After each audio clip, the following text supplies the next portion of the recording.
You're going to want to pay attention to this episode because we're talking stablecoins, and stablecoins really are a major impact on the United States economy. And there's some big things that went down in Congress, and one more big bill that will come through in October that really are going to impact the future of banking, the future of transactions inside of the United States, and maybe most of all, the viability of the US dollar in years to come.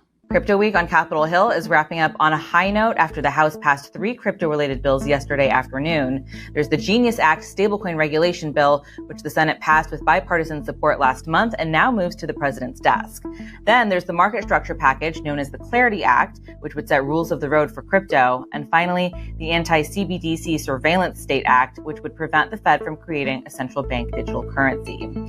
Both the Clarity Act and the Anti-CBDC Surveillance State Act now move to the Senate for consideration. So you may ask yourself, what's inside this new stablecoin legislation that's been passed? I can throw out a couple of things here because, first of all, the stablecoin really represents a new type of cryptocurrency in which transactions are going to take place, and they're going to happen on the blockchain, and it's all going to be backed in US dollars. Translation, there's been hundreds of years of financial systems worked out through the United States, and when the US dollar became the world's reserve currency, it gave the United States a tremendous amount of clout in dictating policy, role in geopolitics, and overall, kind of the ability to print money. But the stablecoin really represents a new type of transaction. Pay attention here for a moment and take a look at what this says about the US stablecoin.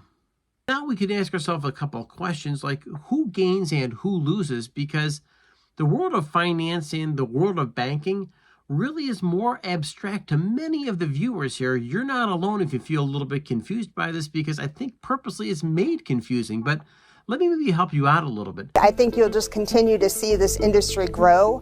The guardrails provide the customer protections that were needed to ensure that those who want to be invested in this space have the protections in place that they need.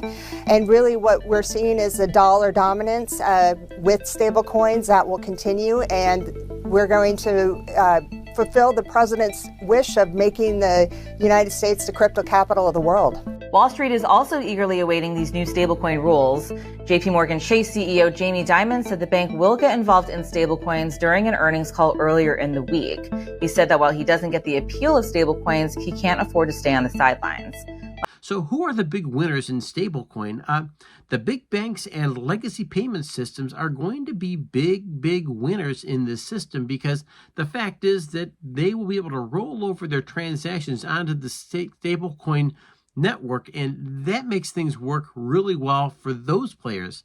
But everyday users looking for speed, freedom, low fees, well, they could be the ones that are hurt, because when you change from one system to another, you're really kind of relinquishing control about the old way of doing business and very much the new way of doing business. And anytime there's newness, there's uncertainty, and of course, financial markets do not like uncertainty. Now, of course, the Trump administration has really pushed for this legislation. As a matter of fact, if you pay attention to the last election cycle, there has been some key people that were taken out of the U.S. Senate Banking Committee, including U.S. Senator Sherrod Brown, who was the head of that committee, and he was replaced by a fellow by the name of Bernie Moreno. Of course, there's Elizabeth Warren, there's Tim Scott. There's some real players inside that banking committee, and it was one of the few times in history where they were actually able to move legislation through the Senate Banking Committee. You had to have a 60% margin vote to take that out of committee and put this legislation up for a vote of this U.S. Senate, and it passed there, and then it turned out that there was enough Democratic support in the House to pass it as well. And I think that's what you want to pay close attention to. It wasn't just all Donald Trump. It wasn't just all Republicans. There was bipartisan support, or should we say enough bipartisan support to push stablecoins. And that means there's a bigger play at work here that maybe we don't completely understand. Know that the stable coins really do represent the future of banking inside of the United States. It represents the future of transactions, and it represents a lot of things that maybe here on Main Street we don't completely understand, but I can promise you that we'll cover the story, in part because this channel follows the things that take place on Wall Street, the laws that are passed in DC, and how it affects people like us. And we want to pay attention to stable coins because cryptocurrency legislation is coming up soon in October, and this cryptocurrency legislation could very well be a game changer, because then these crypto coins that we've heard so much about and have heard overnight success stories could conceivably become the new norm of transactions, and getting rid of the old way the banks used to do business and taking a look at a new, different, faster, more efficient, and maybe even cheaper way of doing transactions. So with that, my name is Brian. Thanks for joining me and spending time with me today. And I want to remind you that there's uncertainty out there.